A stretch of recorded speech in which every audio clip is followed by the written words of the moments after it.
Si vous savez qui vous êtes, vous savez qui vous n'êtes pas. Si vous ne savez pas qui vous êtes, n'importe qui pourra vous attribuer une identité et vous vous transformerez en ce que ce n'importe qui voudra que vous soyez. C'est ce qui se passe pour la plupart des gens. Ils se laissent influencer par les gens de leur entourage et finissent par devenir ces gens.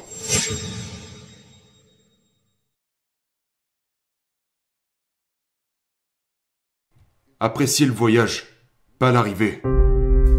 La plupart des gens retardent leur bonheur. Ils se disent, quand j'arriverai à ce niveau, quand j'aurai mon diplôme, quand j'aurai des enfants, quand je serai marié, alors je serai heureux. Profitez du voyage, profitez de chaque étape, de tout le processus. Efforcez-vous de... peu importe ce que vous recherchez. De toute façon, vous devez avoir des objectifs. Mais n'attendez pas la ligne d'arrivée pour célébrer. Célébrez tout le long du chemin. Célébrez tout au long du chemin.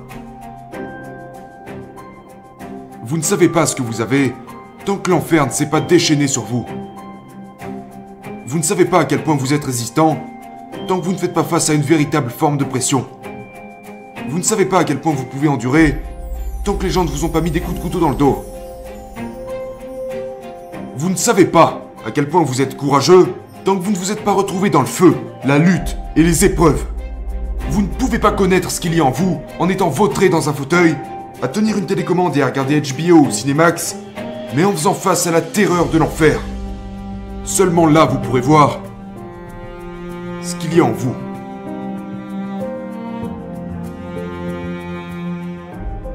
Très souvent, nous avons tous un minimum de talent dans un domaine. Mais ça ne veut pas dire que vous devez forcément y aller et faire cette chose. Vous devez comprendre que la vocation est à l'origine de l'alchimie qui existe au sein de la vie. Vous n'avez peut-être pas beaucoup de talent pour une chose, mais laissez-moi vous donner un exemple, parce que je suis en train de m'embrouiller là. Laissez-moi vous donner un exemple. J'ai du talent en tant que musicien. Je peux jouer du piano. Pas suffisamment pour être un maestro, mais j'ai un minimum de talent dans ce domaine. Ce qui ne veut pas dire que c'est ma vocation pour autant. Je dis souvent ça à mes enfants. Vous pouvez commencer à travailler sur quelque chose qui n'est pas la chose pour laquelle vous avez été créé. Mais c'est peut-être la chose qui vous mènera à celle pour laquelle vous avez été créé. Vous comprenez ce que je dis? Donc vous ne pouvez pas. Ne vous arrêtez pas là où vous êtes, comme si c'était votre destination, quand en fait, en réalité, ce que vous pensez être votre destination est peut-être ce qui vous transportera à la chose pour laquelle vous avez été créé. Vous devez posséder votre propre bonheur. Détachez-le des autres. Ce ne sont pas les autres qui feront votre bonheur.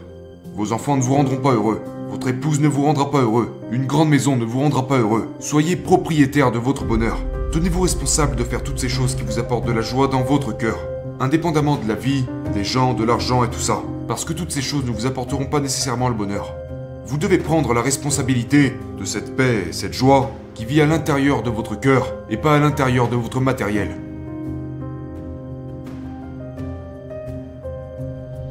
Le problème de notre génération, c'est l'addiction au divertissement, à la télévision, aux réseaux sociaux et toutes ces choses différentes. Nous vivons à une époque où l'abrutissement est devenu la norme. Parce que nous avons troqué l'efficacité contre l'occupation.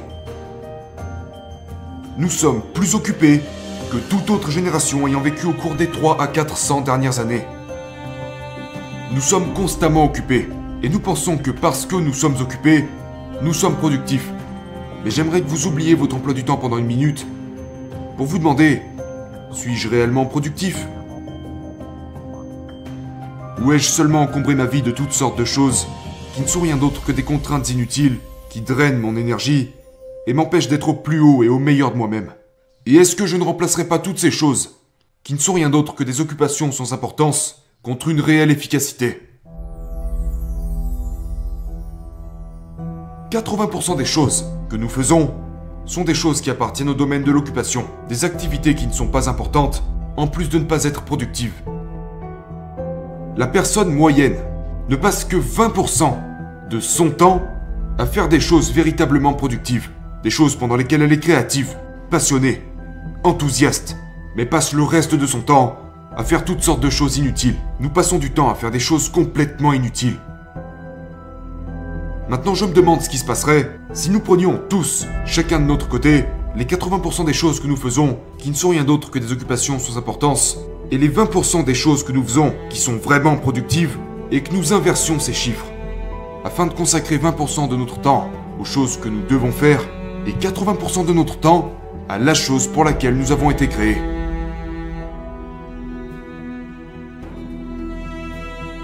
Je me demande ce qui arriverait à votre vie. Maintenant, pensez à ça une minute. Il y a beaucoup de choses que vous pourriez me prendre que je pourrais remplacer. Vous pourriez me prendre mon costume, j'en trouverai un autre. Vous pourriez me prendre ma voiture, j'en trouverai une autre.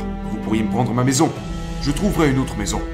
Mais quand vous me prenez mon temps, vous me prenez quelque chose qui est totalement irremplaçable. Nous prenons toutes sortes de cours de gestion financière. Nous savons comment gérer notre argent. Nous savons comment gérer nos relations, notre corps.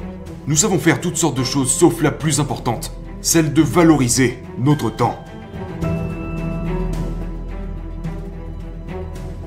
Vous avez besoin de 3 choses. Une vision, des objectifs et un pourquoi. Voilà ce que vous êtes. Vous êtes défini par votre vision, vos objectifs et votre pourquoi. C'est votre plan. C'est vos croyances. C'est ce en quoi vous croyez.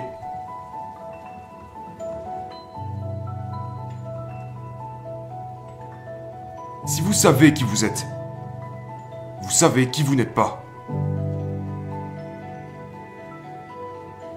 Si vous ne savez pas qui vous êtes, n'importe qui pourra vous attribuer une identité et vous vous transformerez en ce que ce n'importe qui voudra que vous soyez. C'est ce qui se passe pour la plupart des gens. Ils se laissent influencer par les gens de leur entourage et finissent par devenir ces gens. Les gens se font voler leur identité parce qu'ils ne savent pas qui ils sont en réalité. Et quand ces gens sortent de leur vie, ils se retrouvent complètement perdus parce que leur identité dépendait de ces gens. Ce problème est dû à une mauvaise compréhension de qui nous sommes. C'est à travers le désastre, c'est à travers l'adversité que notre force se développe. Si tout se déroulait tout le temps comme vous le vouliez, il n'y aurait plus vraiment de progression. Que suggéreriez-vous d'ajouter à notre vie quotidienne pour nous renforcer? Du calme. Du calme. Nous sommes tellement occupés. Nous sommes tellement occupés que nous ne remarquons même pas que nous ne sommes pas productifs. Que vous soyez occupé ne veut pas dire que vous êtes productif. La chose à propos du progrès que nous avons fait, comme le moteur à réaction, le smartphone, l'automobile, toutes ces choses que nous avons créées, les vaisseaux spatiaux, les gens ont tout, mais ils en oublient de penser. Aujourd'hui, tout va si vite. Et quand nous trouvons du temps libre, on va sur Twitter, Facebook, tout ça, c'est la mort de la créativité. Et je mets les gens au défi de revenir à la méditation. Et si vous êtes croyant, de revenir à la prière. Et si vous ne l'êtes pas, restez juste immobile. Et videz-vous la tête. Appuyez sur le bouton de réinitialisation. Coupez-vous de tout ça. Déconnectez-vous du monde. Et vous serez surpris de ce que vous pourrez entendre quand vous vous taisez.